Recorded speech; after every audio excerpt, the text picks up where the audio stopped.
चुनाव आयोग पर आपका एटम बम तो खुश बम निकल गया।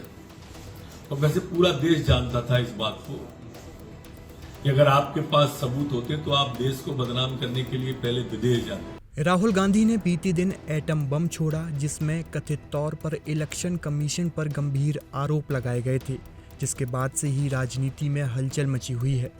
अब राहुल गांधी के इसी बयान को लेकर मध्य प्रदेश के पूर्व गृह मंत्री नरोत्तम मिश्रा का एक बयान सामने आया है।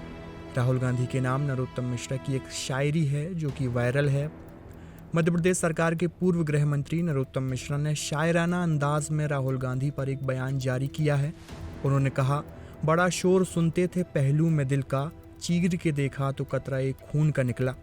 साथ ही साथ उन्होंने यह भी कहा कि चुनाव आयोग पर राहुल गांधी का एटम बम फुस्सी बम निकला। यह तो देश की जनता पहले ही समझ गई थी कि अगर सच में राहुल गांधी के पास सबूत होते तो वह सबसे पहले विदेश जाते, कोर्ट जाते। देश को बदनाम करने पर सबसे पहले वे विदेश ही जाते हैं।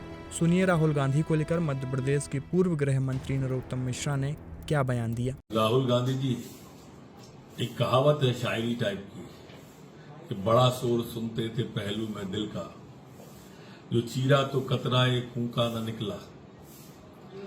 चुनाव आयोग पर आपका एटम बम तो खुश बम निकल गया। और वैसे पूरा देश जानता था इस बात को कि अगर आपके पास सबूत होते तो आप देश को बदनाम करने के लिए पहले विदेश जाते, फिर लौट के आप न्यायालय में जाते। लेकिन ना तो आप विदेश गए, न्यायालय गए, जिस बात का पूरे देश ने समझ लिया है कि आपके पास में कोई प्रमाण नहीं है।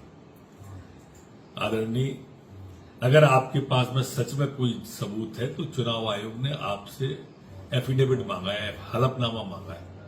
देर मत करो, क्योंकि पूरा देश जानता है कि देश की लोकतांत्रिक संस्थाओं को, संवैधानिक संस्थाओं को बदनाम करने की मास्टरी है कांग्रेस की।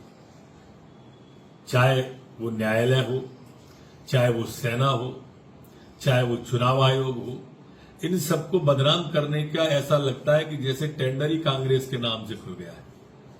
और इसलिए आप तत्काल सबूत दो, नहीं तो आपको राष्ट्रीय झूठा घोषित कर दिया जाए।